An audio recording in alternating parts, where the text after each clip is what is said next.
तो आपका बहुत बहुत इस्तकबाल है मालेगांव शहर के अंदर कि आप मालेगांव में आए हैं रेस्ट हाउस के ऊपर और हमें मौका दिया अपनी सवाल और जवाब के लिए। हमारा सबसे पहला सवाल आपके से ये है कि धुलिया शहर की आवाम के लिए आपने पूरे सरकारी दफ्तरों को समेटकर एक बिल्डिंग में लाने की जो तजवीज़ रखी है उसके लिए बहुत बहुत मुबारकबाद शायद धुलिया शहर की आवाम से आपको मिल रही होगी। तो ये वक्त तो जो है काम का है क्योंकि पिछला जो वक्त गुजर गया वो गुजर गया, लेकिन अब यहाँ से वक्त तो काम का स्टार्ट होता है। तो धुलिया शहर के लिए आपने जो काम किया है तो वो काम धुलिया शहर की आवाम को कब तक मिल जाएगा? ये जैसा कि हमारे शहर में तकरीबन 38 दफातर जो है सरकारी और निम सरकारी अलग अलग जगह पर होने की वजह से आवाम को बहुत दिक्कतों का सामना करना पड़ता था। आवाम इधर से उधर भटका करते थे।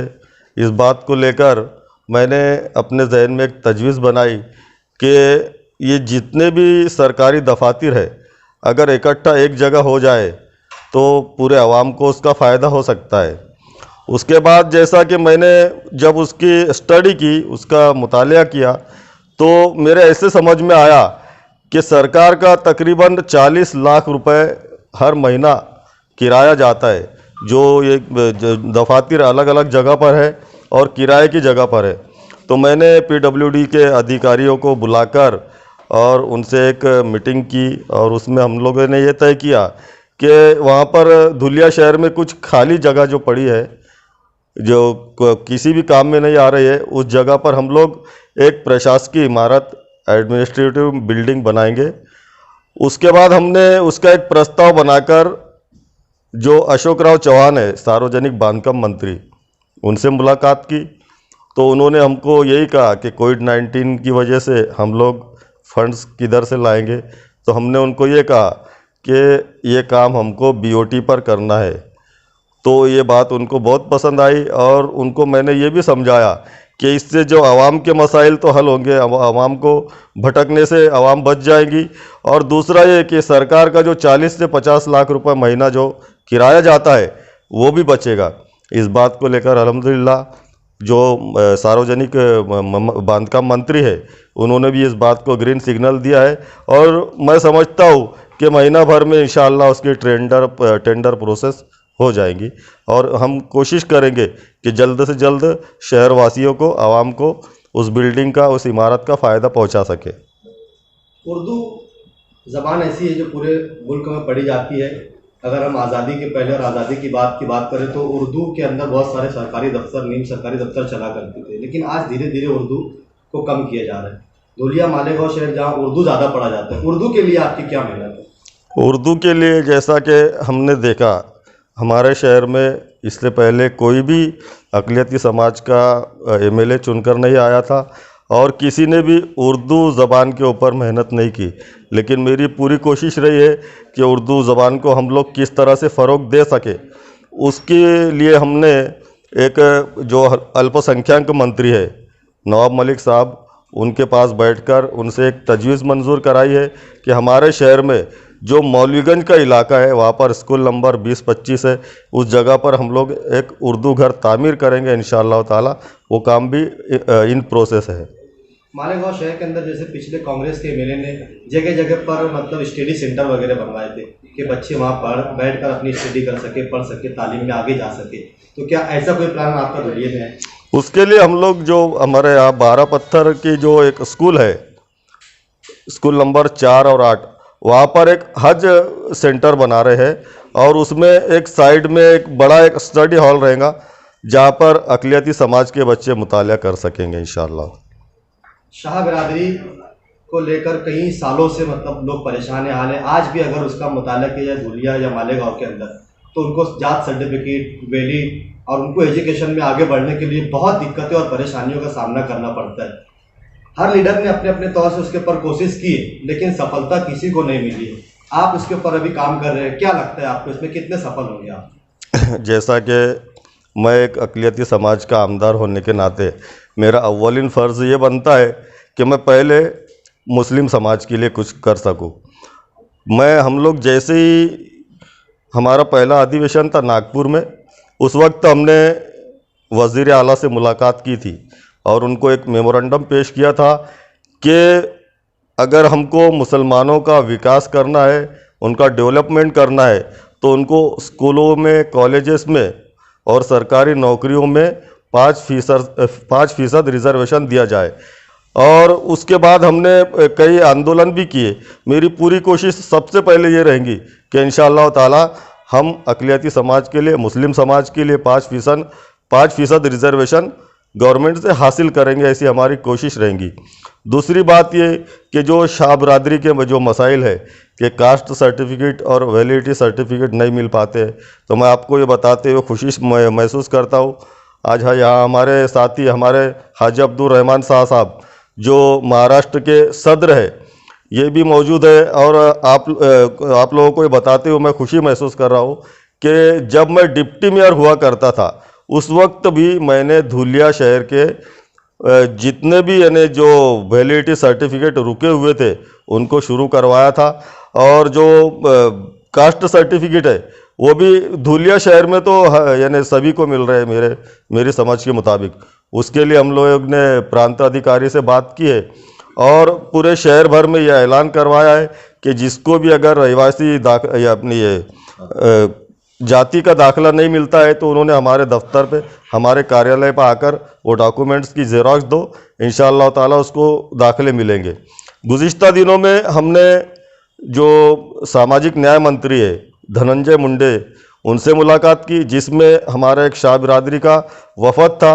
उसमें हाजी अब्दुल रहमान शाह साहब भी थे और बहुत सारे हमारे जो बिरादरी के ज़िम्मेदारान थे।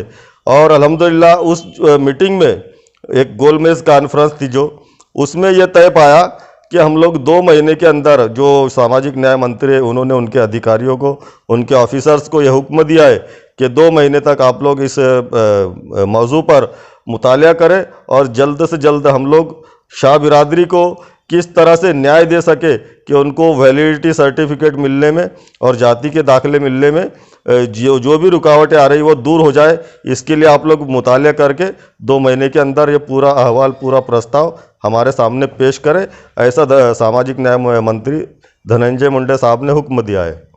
मालेगांव शहर के अंदर अभी मैंने आपका इंटरव्यू लिया, उसके बाद मालेगांव शहर के एक कारपोरेटर ने मुफ्ती साहब के लिए कहा कि मुफ्ती साहब आप कुछ मत करो, हम तुम्हारे साथ हैं। उसके ऊपर मैंने उनसे इंटरव्यू लिया कि आप ही की पार्टी से आते हैं 50 किलोमीटर दूर के ऊपर। हमने उनका इंटरव्यू लिया तो उन्होंने बताया 17 करोड़ रुपए के काम हमें बताया था। तो उन्होंने मतलब इल्ज़ाम लगाते हुए कि वो कागज़ के ऊपर मतलब काम है, ज़मीन पर नहीं है। इसके ऊपर आप क्या वजाहत देंगे? जिस वक्त जैसे आपके नुमाइंदे आए थे, हमने उनको कागजी तौर पर भी और हर तरह से, जैसे मैं बता रहा हूँ, जो पेपर कटिंग है, और हमारे यहाँ तो जैसे उर्दू अखबारात काफ़ी कम चलते हैं, वहाँ पर बड़े बड़े अखबारात हैं, दिव्य मराठी, पुण्य नगरी, लोकमत, ऐसे बड़े बड़े अखबारात, वो उस बात का सबूत है। और आपको अगर देखना हो तो इंशाअल्लाह आप लोग आइए धुलिया, हम चलकर आपको हमारे क्या क्या काम है बता देंगे इंशाअल्लाह। मैंने जैसे कि सबसे पहले जो है हमारे शहर में जो गड्ढे गढ़े थे सभी रास्तों पर, बारिश ज़्यादा होने की वजह से, तो पहले पूरे शहर को हमने खड्डा मुक्त करवाया। उसके बाद जो शहर में गंदगी का माहौल फैला हुआ था, वो गंदगी को ख़त्म किया। आज अल्हम्दुलिल्लाह साफ़ सफाई होती है और शहरवासियों को जैसे 8-8 दिन पानी नहीं मिलता था, हमने पानी का इंतज़ाम करवाया। उसके बाद जो गरीबों को राशन नहीं मिल पाता था, जो